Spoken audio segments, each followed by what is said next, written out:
你能想象吗？一个年轻司机被困在自己最爱的国产电车里，活活烧成灰。而就在那一刻，小米创办人雷军正坐在高原上，笑着发微博，阳光下更好看。10月13号凌晨3点，成都天府大道，一辆小米苏7失控撞上绿化带，砰的一声，整车爆燃，火光直冲夜空。路人拿灭火器狂砸车窗，徒手扯门，可那辆价值30多万的电动车就是打不开。那一刻，火势像野兽一样把它吞没。司机邓某某31岁，直到消防赶到，已经只剩焦黑的车壳。这不是电影《速度与激情》，这是真实的中国。半年内，小米电车爆燃已经第2次夺命。上一次是安徽高速上3名女大学生，这一次是成都一个31岁年轻男人。而每一次雷军都笑得云淡风轻，法务部却忙着一一删帖。今天这集我们就要问，到底是谁把智能造成了陷阱？为什么车能自动驾驶却救不了一条命？还有小米的高颜值设计是不是在玩命？观众朋友们好，这里是大时局，我是邵峰。根据目击者视频，时间定格在10月13号凌晨3点16分，地点是成都天府大道仁寿市高段。那会儿夜色正深，一辆小米苏7 Ultra 在路上摇摇晃晃地行驶。有路人说，当时等红灯时，还听到司机在车里大声喊叫。根据后方一辆车的行车记录仪显示，车速高达150公里每小时，短短几秒，车子彻底失控，冲上绿化带，接着翻滚到对向车道，砰的一声，整辆车燃起熊熊大火，司机被困车内，没能逃出来。司机邓某某31岁，警方初步认定他涉嫌酒驾，血液酒精浓度超标。如果属实，那确实要负主要责任，毕竟超速加酒驾是致命组合。可更让人揪心的是后面的救援过程。几位路人看到车着火，立刻冲了上去，有人拼命拉车门，有人徒手砸车窗，后来有人找来铁锤，终于敲开了驾驶位的玻璃。可惜车内已经被浓烟和烈焰完全吞没。你能想象那一幕吗？火光映红整条路，有人手都砸出了血，还是没法救人。最后他们只能被迫后退，看着那辆车彻底爆燃。消防队赶到后，用水枪压制火势，再用电锯切割车身。可当人被救出来时，一切都已经太迟，司机当场身亡。这起成都事故里，车门打不开是最刺眼、最让人后怕的部分。不少网友扒出了现场图片，驾驶位那一侧，车身其实并没有严重变形，也没有被大火完全包裹。按理说，哪怕冲撞厉害，车门也不至于完全失灵。那问题来了，司机到底为什么逃不出来？而让人更毛骨悚然的是，这已经不是第一次了。时间倒回到2025年3月29日，地点在安徽德上高速。一辆小米苏7标准版开启 NOA 辅助驾驶功能，结果撞上水泥桩后当场爆燃，车上3名女大学生全部遇难。那次同样是车门锁住，逃不出来。智能科技为何没能救命，却在关键时刻成了电子牢笼？接下来咱们得聊聊这起事故背后的核心问题，小米苏7的隐藏式门把手。表面看这玩意儿挺高级，风阻更小，线条更顺滑，视觉更科幻，可真出事的时候，它可能是要命的设计陷阱。据了解，小米苏7的外门把手采用的是半隐藏式设计，听起来高端，其实欺骗性很大。它看起来像传统机械门把手，但实际是电动控制的。有车主拆解过苏7的门把手结构，发现里面就只有2个小小的裹着塑料的微动开关，一旦短路或者断电，完了，门直接打不开。换句话说，小米苏7的开门动作必须靠电信号来触发，只要车辆断电、线路烧坏、系统崩溃，哪怕车门外观完好，也可能彻底锁住。之前就有人在网上质疑这个设计的安全隐患，雷军还亲自下场回应，说小米门锁经过严格安全测试，结果网友可不买账，直接开喷。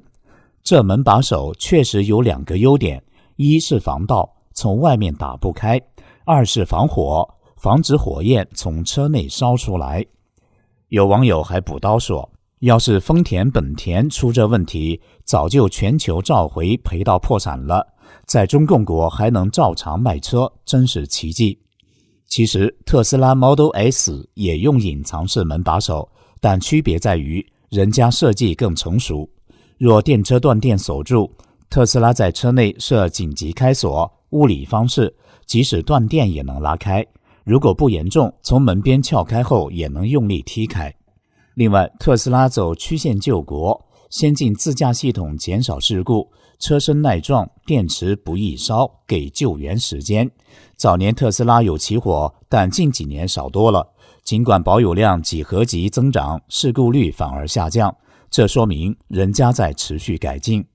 来看网友整理的视频，同样是隐藏式门把手，小米和特斯拉有何不同？小米的苏7学特斯拉取消了这个门把手，但是机械拉手这个保密设置呢，却比特斯拉差远了。你看啊，特斯拉的这个机械拉手就在车窗的这个按钮旁边但是小米呢，它是竟然把这个机械式门把手放在了这个层板的下面，就是储物格这个下面，开门就是非常的不方便万一车辆断电，或者是说发生自燃，车内人员慌乱中根本找不到，更会耽误车外救援人员的宝贵施救时间。安全设计不应该用美观来增加风险这一点小米呢，真该向特斯拉好好学一学。认同的点赞。另一个是重庆那场惊心动魄的特斯拉事故，那台特斯拉失控连撞数车，在空中翻滚好几圈，最后飞到了路边停放区。驾驶员是一名30多岁女性，竟然自己走出了已经被撞得变形的车子，毫发无伤。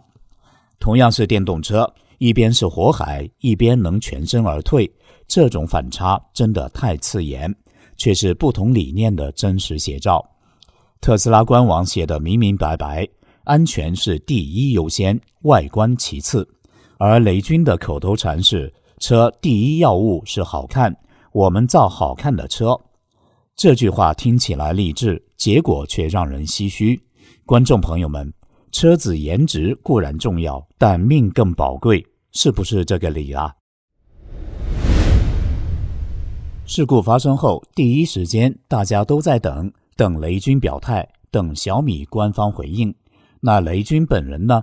他没有道歉，没解释，也没提事故，反而在微博上发了一张自己坐在小米车驾驶座上笑得很开心的照片，配文写的是，在新疆高原测试中，高速续航、充电、防晒体验都不错。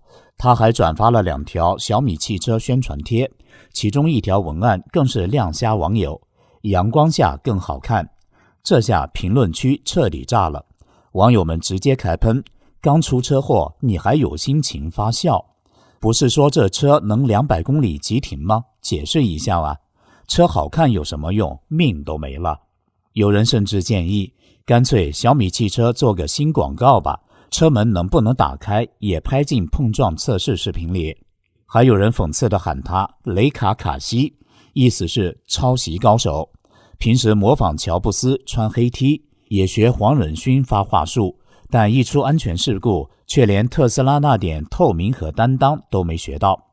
更尴尬的是，10月13号那天，有网友去查雷军的账号数据，结果发现从9月11号到10月11号，雷军的微博粉丝净流失29万多。再看小米客服的说法，也挺让人无语。他们解释说，当车辆发生碰撞或者检测到撞击信号时，车外门把手会从电动解锁模式自动切换为机械解锁模式。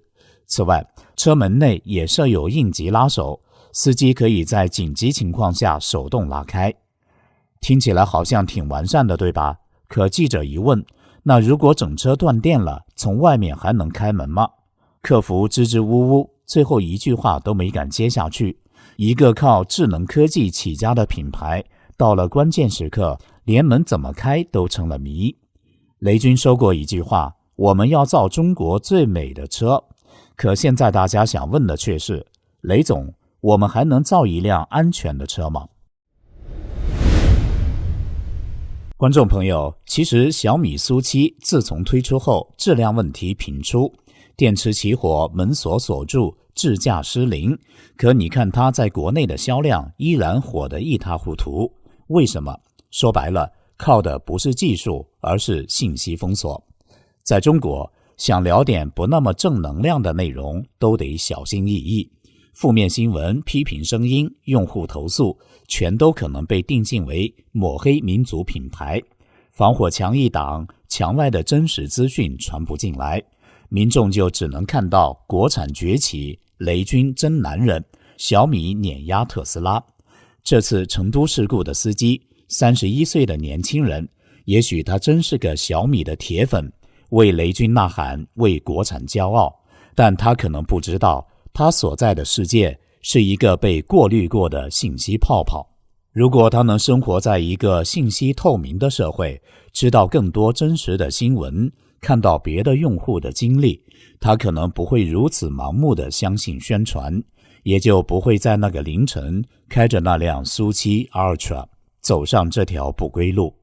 当然，小米的成功热销离不开它的法务部。据传闻，小米法务部有7000人之多，虽然数字未必属实，但足以说明该部门在小米的地位，也让小米的删帖速度比肩华为。这不，成都事故后，一位博主朱文强发了事故现场燃烧的视频，不到2小时，视频被投诉下架，账号被警告。还有网友形容得更狠，只要提到雷军或小米，哪怕是调侃、小说、段子，小米法务部出手的地方寸草不生。